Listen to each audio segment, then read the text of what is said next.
bagaimana sih proses konklav itu, Romo, sampai paus terpilih itu?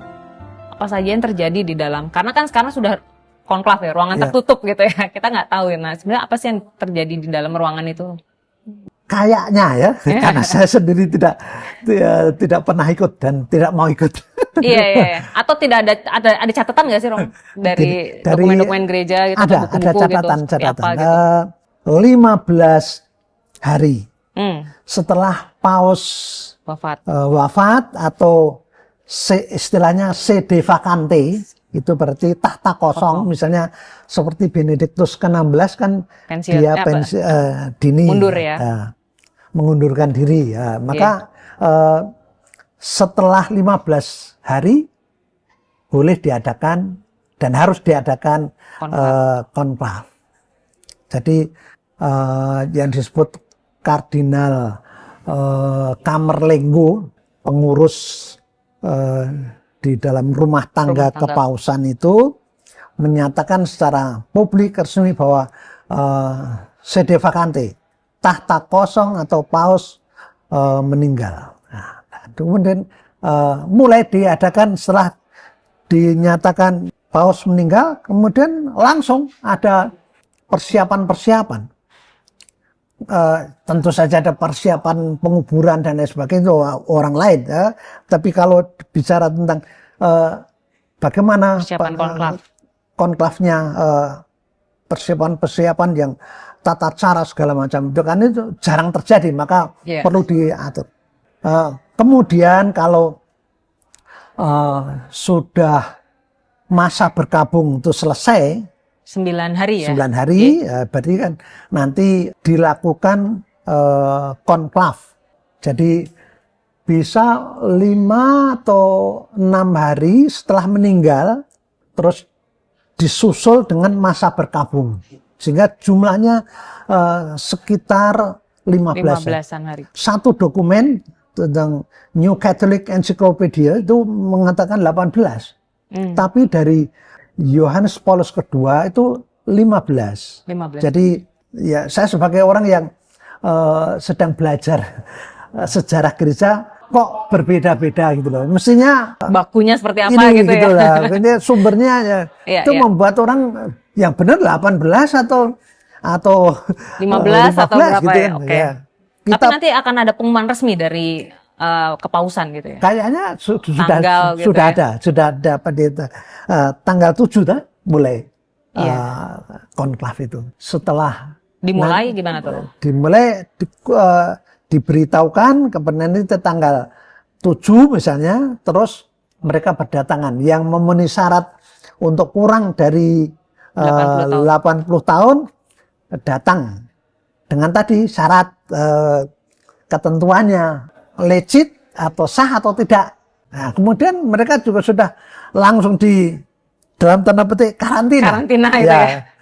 Dengan maksud supaya tidak terkontaminasi oleh macam-macam hal.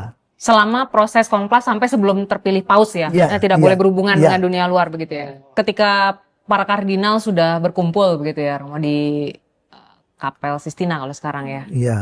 Nanti akan tinggal di Santa Marta ya.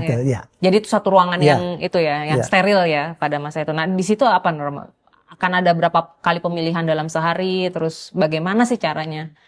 Apakah ada kampanye enggak gitu? Kalau di pilkada kita kan ada kampanye ya, pemilu kita gitu ya. Kalau di sana gimana sih? Saya tahu misalnya saya kardinal, saya tahu gagasan kardinal lain. Apa sih yang jadi concern beliau gitu? Tidak ada kesempatan untuk seperti mempromosikan. Saya punya program seperti ini, maka tapi dari perkenalan di antara mereka. Jadi inilah pentingnya para kardinal itu berkumpul dan saling mengenal satu yang lain. Sebelum konklav.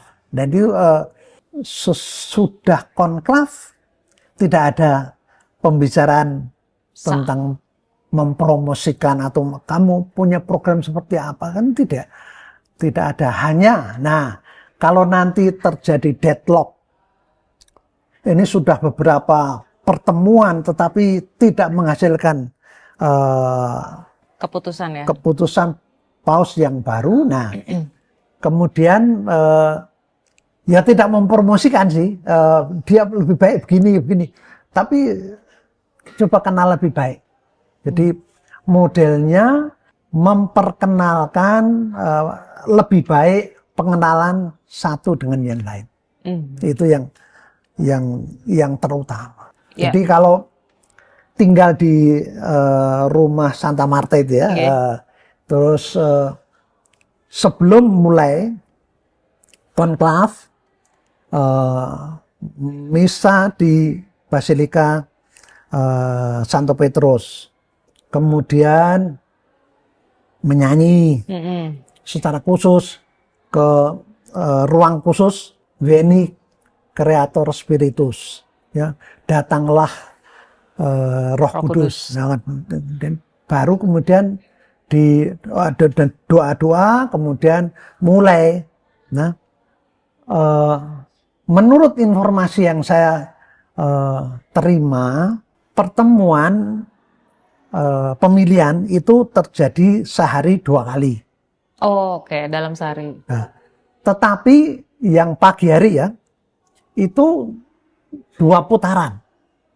Ya, jadi 1 kali, tapi ada 2 putaran. Okay. Dan sore mungkin nggak tahu jam berapa. Ya, sore atau malam sore, gitu ya. 2 putaran juga ya.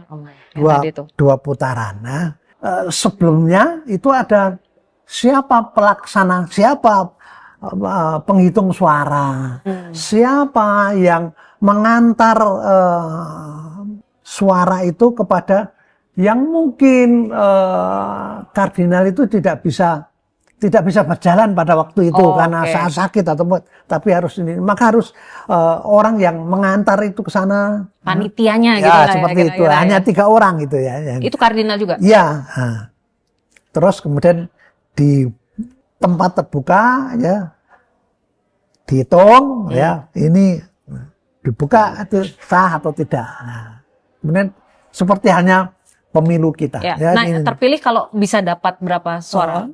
2/3. 2/3 dari jumlah kardinal hadir. Ya, kalau catatan kita yang sekarang ini kan 135 kardinal. Jadi kalau 2/3 berapa kira-kira? Ya 2/3 dari itu. Ya. Oke. Jadi sekitar 80-an mungkin ya sekitar itu ya. Sehingga kalau sekali atau sekali putaran selesai ya dapat. Oke, dan asap putih itu ya. Iya. Dan itu ditulis nama ya berarti. Setiap kardinal menulis nama pakai, si A, si pakai B. bahasa Latin dan setelah terpilih kemudian diucapi selamat oleh kardinal yang hadir, kemudian pakai pakaian resmi, kemudian tampil di depan balkon itu memberkati penduduk yang hadir yang dan sebagainya. Itu konklav selesai. Ya, dan kemudian sebelumnya disampaikan tentang siapa namanya. Oh iya, memilih nama ya. Memilih nama. Kenapa ada itu harus memilih nama itu? Ini relatif baru.